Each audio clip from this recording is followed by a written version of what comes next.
ओम शांति। बाप दादा मधुबन।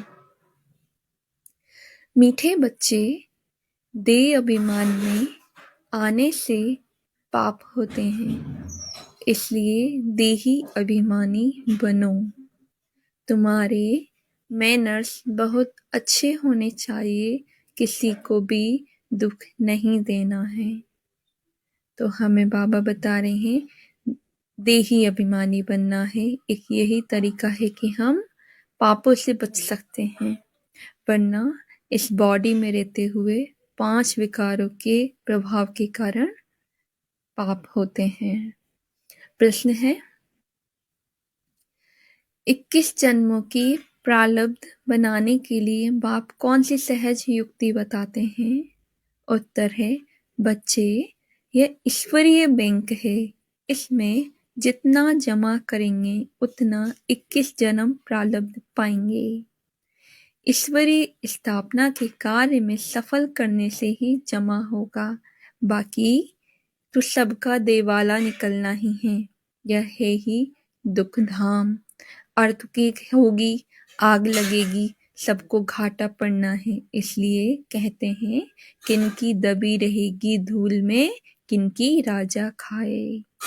यानी कि जो भी हमारे पास है, तन मन धन जितना है उतना हमें सफल करना है।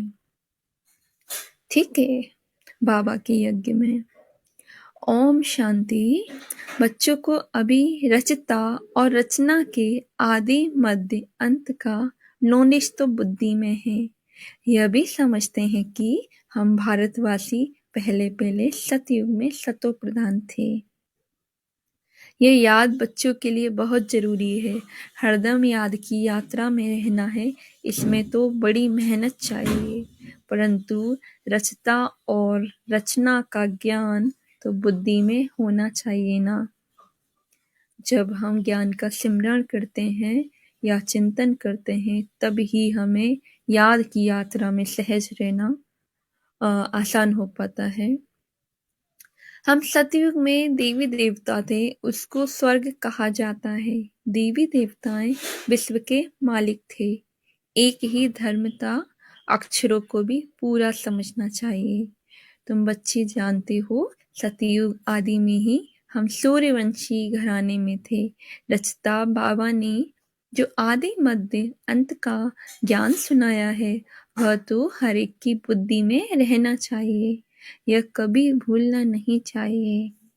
बाबा बोल रहे हैं हमें कि जो ज्ञान सुनाया है वो हमेशा सिमरते रहें हम, है ना।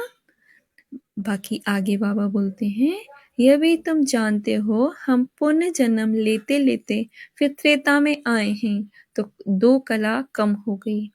सृष्टि भी पुरानी होती जाती है। यह अच्छी रीति बुद्धि में रखना है। जितना तुम याद करते रहेंगे उतना खुशी का पारा चढ़ा रहेगा। फिर त्रेता के अंत बाद आता है द्वापर।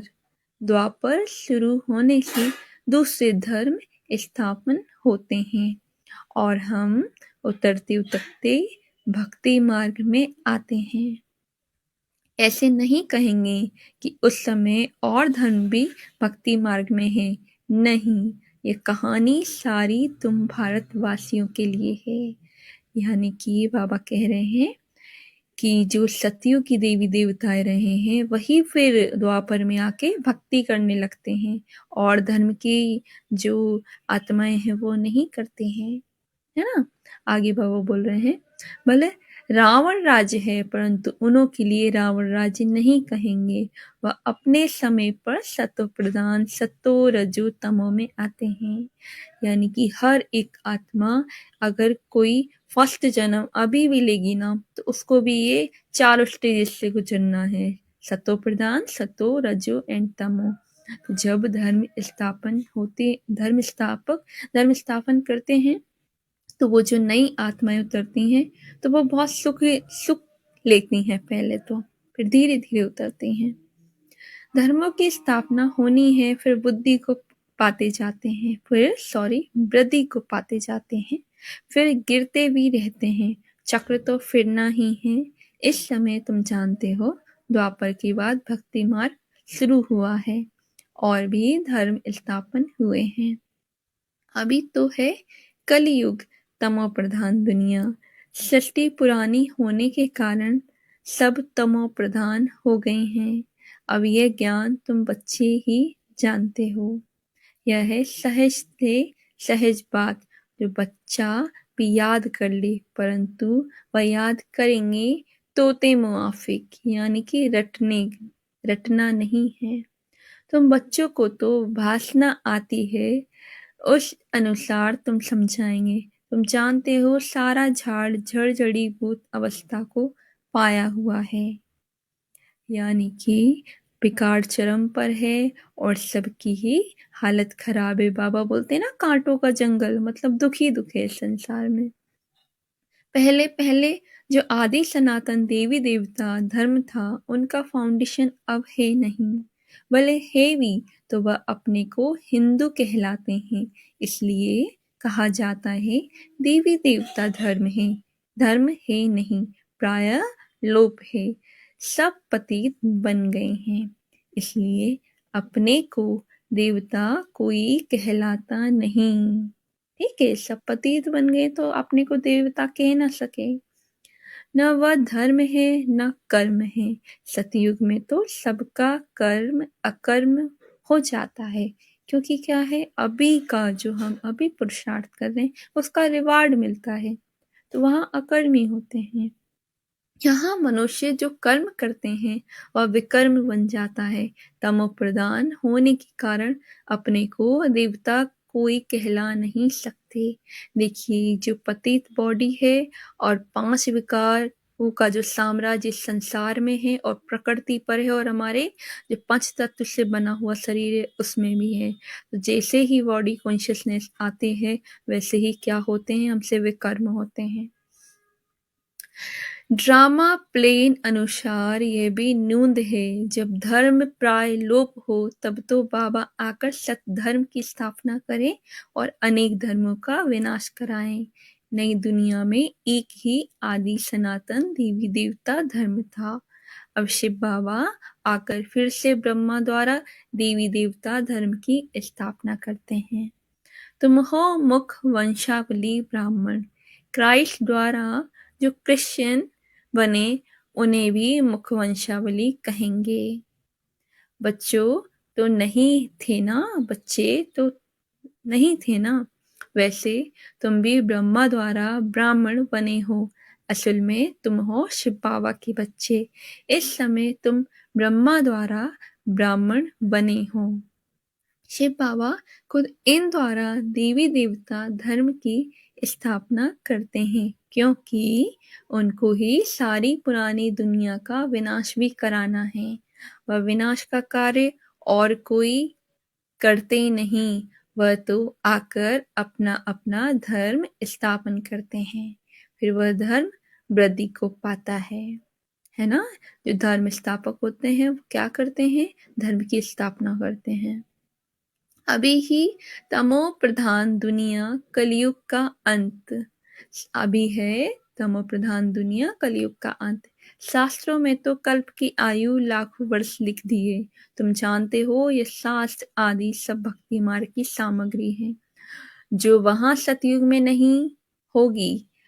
ठीक है, ये जितना भी शास्त्र और भक्ति है सब कुछ क्या है, कलयुग की है ना। वो वहाँ सतयुग में नहीं होगा। द्वापर युग और कलयुग में ये सब हुआ है, सतयुग में इसकी दरकार ही नहीं।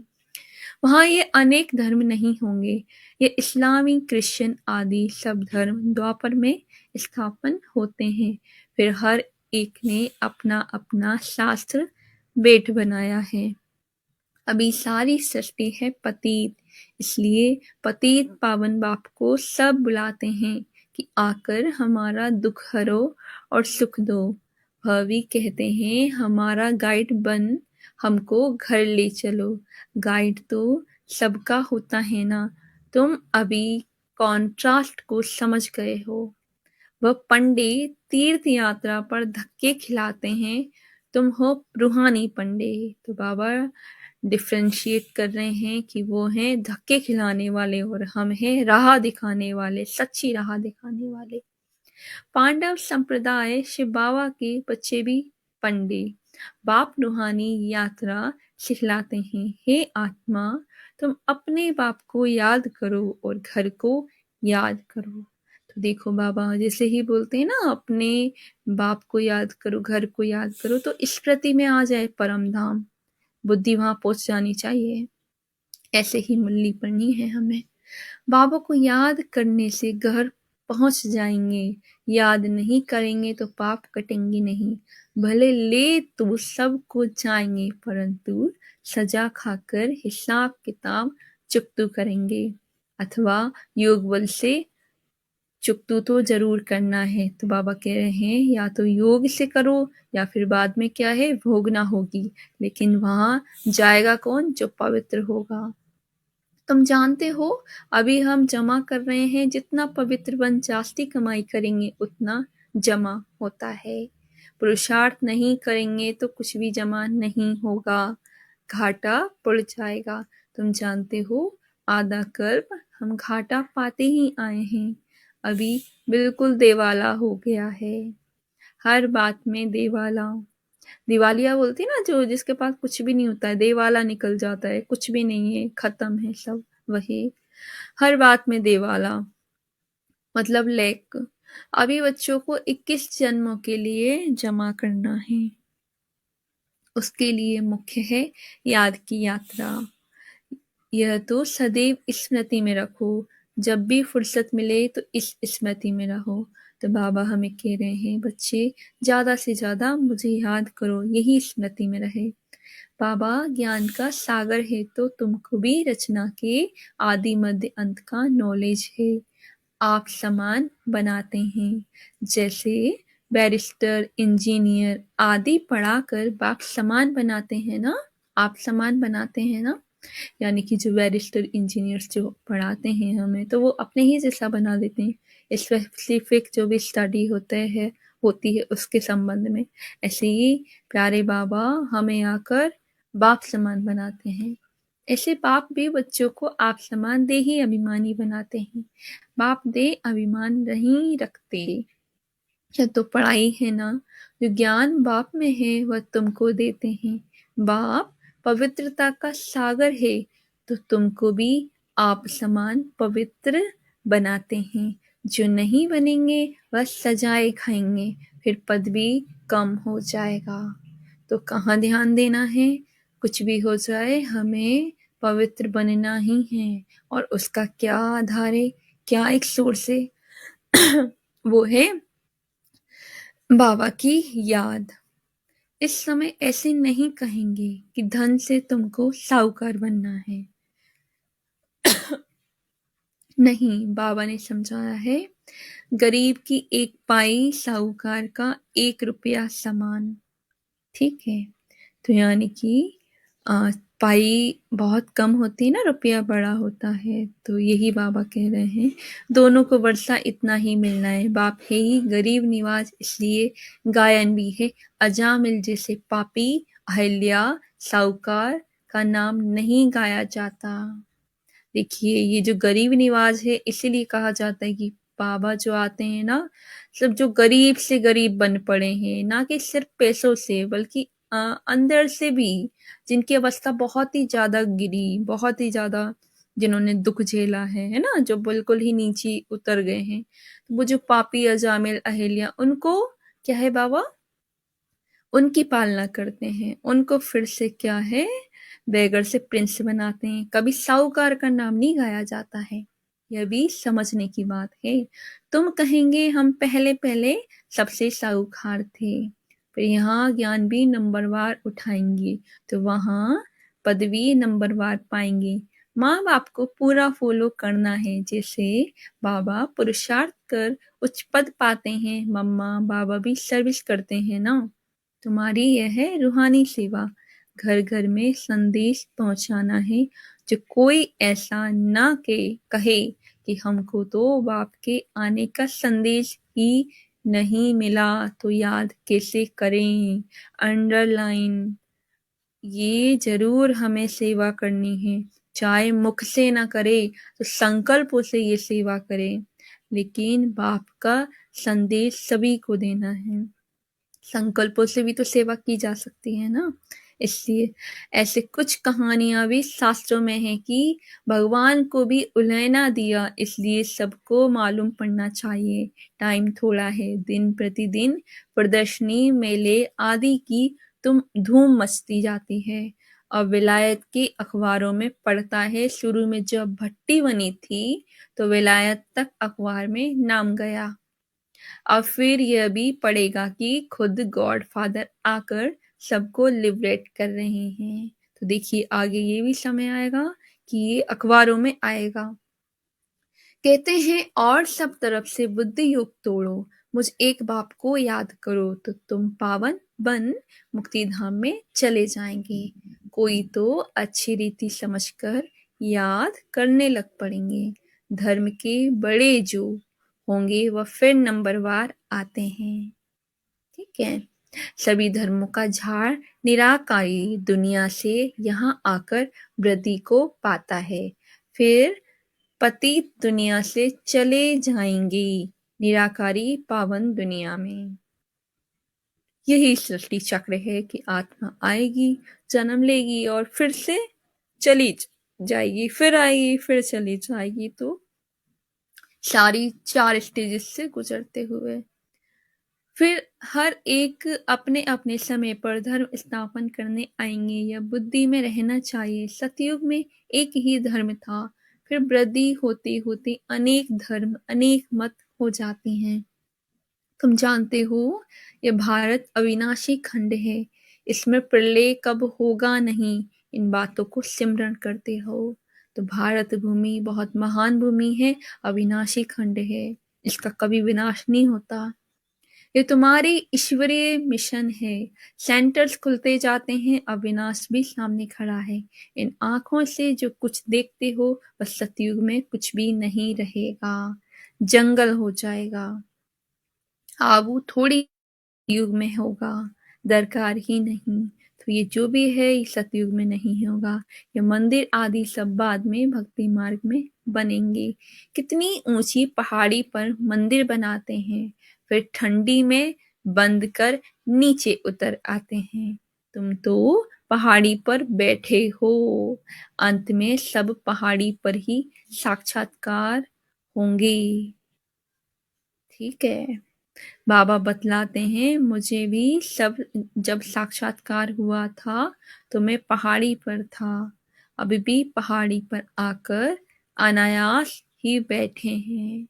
ये माउंट आबू की बात हो रही है कि वहां पर अंत में जो भी ब्राह्मण आत्माएं हैं वहां पहुंच जाएंगे, सब मधुबन में पहुंच जाएंगे। और जो साक्षात्कार का पाठ बचेगा वो वहीं पर बजेगा। जो भी ये जो माला है ना 108 की अष्टरत्न की, और ये सब वहां पहुंच जाएंगे अंत में। और पहाड़ी पर ही साक्षात्कार की धूम मचेगी। मधुबन का विशेष विशेष पाठ रहेगा अंत समय में, बाबा वही बता रहे हैं। और पहाड़ी का मीनिंग होता भी है कि उच्च कोटि पर बैठकर सका सेवा करना, सारे संसार की पालना करना, है ना। पहाड़ी पे बैठना वो भी उसका एक स्पिरिचुअल मीनिंग होता है। यहाँ बैठे बैठे तुम सब कुछ सुनेंगे और देखेंगे। यहाँ बैठे साक्षात्कार हो सकता है कि कैसे आग लगती है, क्या क्या होता है। रेडियो से अखबारों से सब कुछ तुम सुनेंगे, टीवी में भी तुम देख सकते हो। आगे चलकर ऐसी ऐसी चीजें निकलेंगी जो घर बैठे सब दिखाई पड़ेगा। रेडियो में कहाँ कहाँ आवाज सुनाई पड़ता है।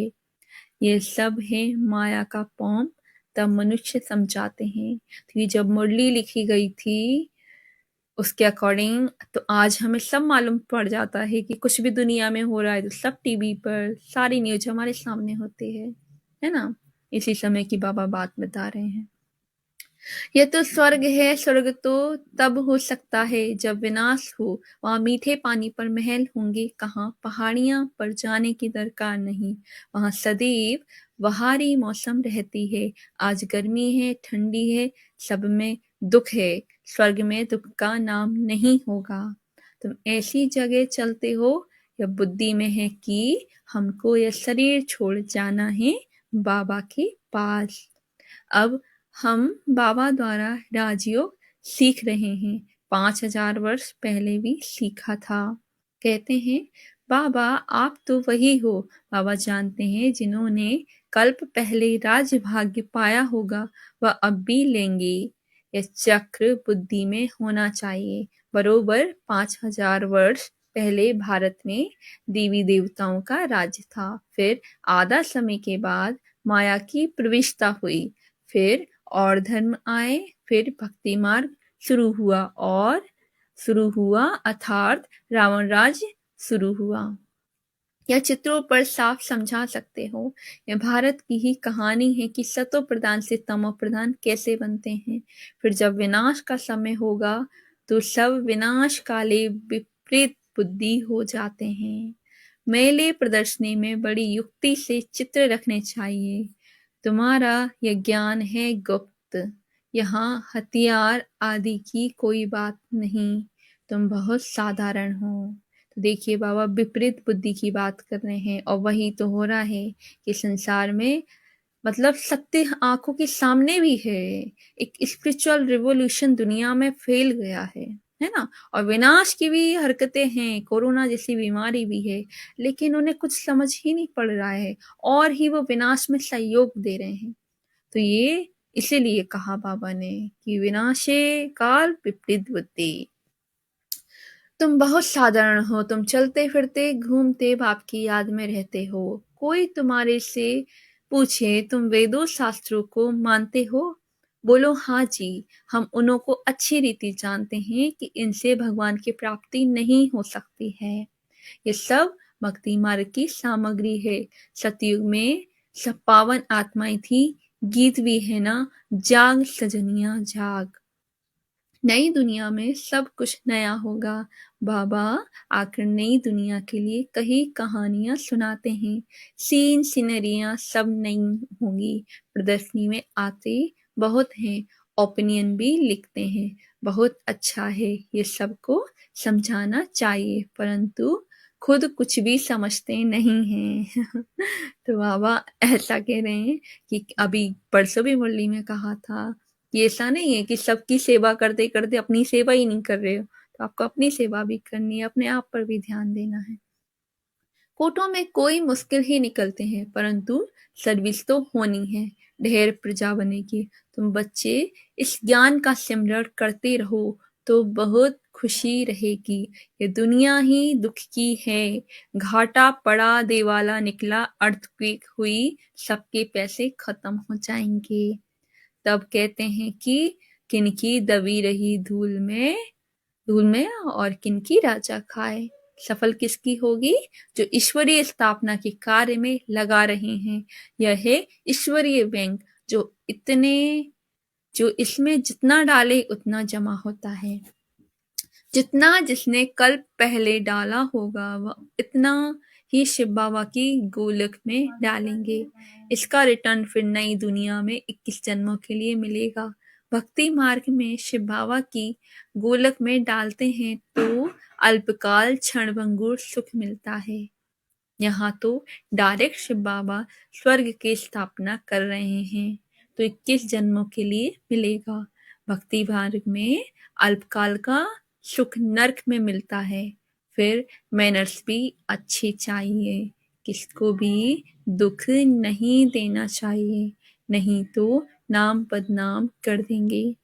बाबा हमें बोल रहे हैं कि हमें धन को सफल करना है, धन को सही जगह लगाना है, ईश्वरीय स्थापना के कार्य में लगाना है। कभी क्रोध नहीं करना चाहिए, देह अभिमान में आने से पाप तो होते हैं। बाबा के बने हो तो कहते हो बाबा ये सब कुछ आपका है। सच्चे दिल पर साहेब राजी होगा। दिल में कोई खोट नहीं होना चाहिए, नहीं तो और ही गिरते रहेंगे। अंडरलाइन देखिए, कोई भी बात अगर हम भगवान से छुपाते हैं तो हम अपने आप ही को नीचे गिराते हैं। तो बहुत दिल साफ रखना है, बहुत जो है अंदर है बाहर है सब भगवान के सामने है। चाहे दुनिया के सामने ना हो, दुनिया को ना बताओ आप, है ना, लेकिन भगवान के सामने बिल्कुल सच्चे रहो। तुम हो पैगंबर के बच्चे, तुम सबको पैगाम देते हो कि बाप आकर स्वर्ग की स्थापना करते हैं। उसका संदेश सबको देना है। नई दुनिया स्थापन हो रही है, उसके लिए जिनको राजयोग सीखना हो वह आकर सीखे। अच्छा, मीठे मीठे सिकिलिद बच्चों प्रति माता पिता बाप दादा का याद प्यार और गुड मॉर्निंग। रूहानी बाप की रूहानी बच्चों को नमस्ते। हम सब रूहानी बच्चों की रूहानी बाप दादा को याद प्यार, गुड मॉर्निंग, नमस्ते, शुक्रिया बाबा, शुक्रिया, ओम शांति। तो धारणा के लिए मुख्य सार है, इसमें पहला पॉइंट है, अंदर में कोई भी खोट कमी हो तो उसे निकाल देना है। सच्ची दिल रखनी है। देह अभिमान में आकर कभी क्रोध नहीं करना है। तो हम चेक करें कि अभी हमें कौन सी खोट है, कौन सी कमी है, और उसको निकालने का पूरा पूरा पुरुषार्थ करें।